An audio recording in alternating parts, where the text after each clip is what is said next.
আমি যে হিম্বা মন্দিৰলৈ ব'লক তেনেহ'লে ভিডিঅ'টো আৰম্ভ কৰোঁ। আমি এতিয়া যাওঁ ভিতৰৰ ফালে। ইফালে ফুলনি বাগিচা আছে। তো ইফালে কি ধুনীয়া ফুলনি বাগিচা আছে ইয়াত। ইফালে বিভিন্ন ধৰণৰ ফুল ফুলি আছে।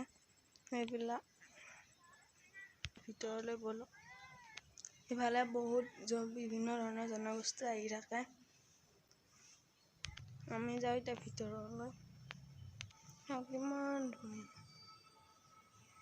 ইফালে দেউৰীবিলাকে কিবা কাম কৰি আছে। সেয়া ইফালে ইয়াতে শিৱ পূজা বিভিন্ন ধৰণৰ পূজা কৰা হয়। দেউৰীবিলাকে কিবা কাম কৰি আছে।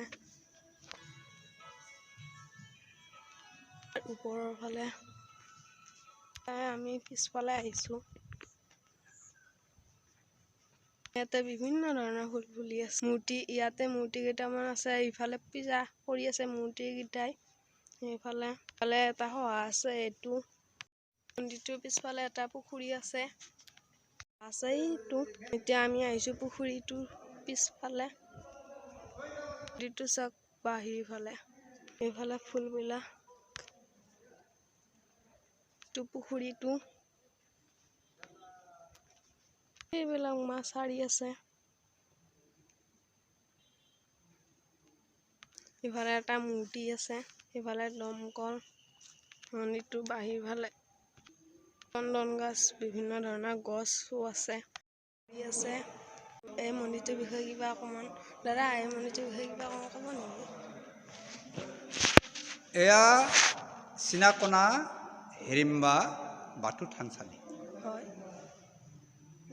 এই চিনাকনা হিড়িম্বা বাথৌ থানচালি অৰ্থাৎ বাথৌ মন্দিৰ। এই মন্দিৰ 1972 চনতে ইয়াতে আমি বাথৌ মন্দিৰ সৰুকৈ হ'লেও আমি প্ৰতিষ্ঠা কৰি লৈছোঁ। 1972 চনৰ পৰা আহি আমি 2013 চনত আমাৰ যিটো এতিয়া বিল্ডিঙৰ মানে ঘৰ আছে, এই ঘৰখন 2013 চনত প্ৰথম আৰম্ভ কৰি লোৱা হয়। তাৰপিছত 2013 চনৰ পৰা বনাই আমি 2019ত ইয়াৰ বনোৱাৰ কামটো কমপ্লিট কৰি লৈ আমি 2019ত 28 এপ্ৰিলৰ তাৰিখে আমাৰ BTCৰ চিফ হাগ্ৰামা মহিলাৰীয়ে এই মন্দিৰখন উদ্বোধন কৰি দিয়ে। আৰু ইয়াতে আমি 2019ৰ পৰা আজিলৈকে বাথৌ ধৰ্মৰ পূজা অৰ্চনা কৰি আমাৰ বহু দূৰৱৰ্তীয়া যাত্ৰী ভূটান, নেপাল, উৰিষ্যা, ৱেষ্ট বেংগল এইবিলাকৰ যাত্ৰী আহি আমাক নিতৌ 300ৰ পৰা মানে 400লৈকে আমি দৰ্শনাৰ্থী পাইছোঁ। এতিয়া বৰ্তমান আমি তেওঁলোকৰ সহায় সহযোগ পাই আমি এই মন্দিৰখন সুন্দৰভাৱে পৰিচালনা কৰিব পাৰিছোঁ। এয়া আমি ধন্যবাদ। হয় দাদা, এইখিনি কোৱাৰ বাবে ধন্যবাদ। বহুত মানুহ হয় আৰু বিভিন্ন জনগোষ্ঠীৰ মানুহ আহে।